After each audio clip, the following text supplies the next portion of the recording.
Greetings, people. I come in peace. I'm trying.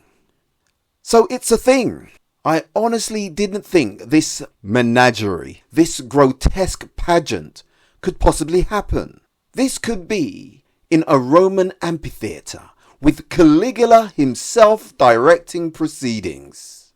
It's akin to wrestling bears and boxing kangaroos. I just listened to the press conference of Jake Paul v Tank Davis. And Jake is talking about outboxing Tank Davis and earning a world title. Like this could be deemed legitimate by any stretch of the imagination. I'm sorry. Everybody involved in this is unscrupulous and mercenary. Tank is fighting this fight because he has burnt all his bridges by taking awful advice from Al Heyman, and they are probably in a hole. Jake wants the fight because he's a coward masking as a boxer. He buys his way into fights with desperate or old or limited or inactive or diminutive fighters like the Lilliputian Tank Davis. I mean, why would a top tier boxer who has real fights to take fight Jake Paul? He's still youngish. He hasn't got a lot of fight miles on the clock. He fights once or twice a year. He has to be in trouble, or Al Heyman has to be, to pimp him out like that. It's a travesty. He could be fighting Lamont Roach in a rematch. Shakur Stevenson, Andy Cruz, Mason, Schofield, Zepeda, Baranchyk. This is the peak of cash grabs and a slap in the face to real boxing fans. Jake and Tank come out of this with bigger bank accounts and nothing else. Whoever wins doesn't matter. It's that much of an absurd caricature of a boxing match. It should be in animation. That's how satirical it is. What's the height and weight differential anyway? Jake Paul is 6'1" or 2. Tank is 5'3". I know they say he's 5'5", but I don't think so.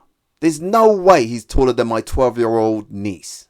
So that's 8 to 10 inches in height difference, 9 or so inches in reach, nearly a foot difference, and 60 pounds in weight after Jake Paul makes the 195-pound limit. Who knows what he'll weigh on the night? Jake Paul weighed 227 pounds for Tyson and carried it easily. Tank can't put any more weight on. He'll be like a little dumpling. And he can't afford to lose the little advantages he has, which is skill and speed. Quick movement would be imperative. Yes, Tank has a good knockout ratio in his weight category. Tank can punch at 135, but I wouldn't expect him to be able to knock out an average light middleweight, much less a cruiserweight come heavyweight.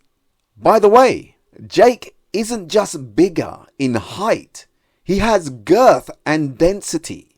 Tank is a nub, a dinky elfin. He's explosive, but too small, even for his actual weight category. I think Jake will steamroll Tank, and Tank will have to keep running. Let's not get into analysis though.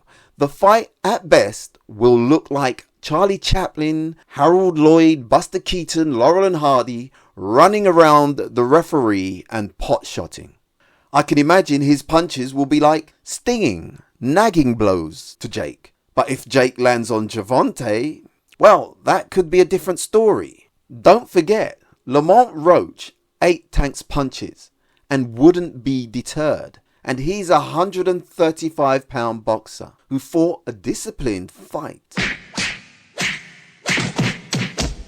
Jake isn't as skilled, but can do the fundamentals. And with such a size displacement, I don't know if Tank's skills will hold up. Jake isn't slow and clumsy, he's just mediocre. Mediocre! Yes, But the advantages he exploits in most of his fights flatters him. And this will be no different unless Tank fights out of his skin for 10 or 12 rounds. Notice, Jake the Bully Paul wouldn't choose to fight an active middleweight, super middleweight, light heavyweight, cruiserweight champion. He understands what he's doing. He's taking the path of least resistance.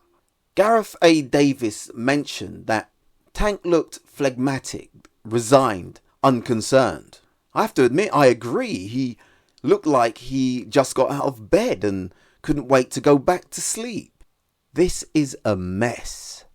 I think for me, the worst thing is that you have some boxers and some pundits giving this burlesque some sort of credibility. I'm of the belief that boxing closely mirrors the world at large. And that's scary because this is where we are now. No right, no wrong, just moral relativism.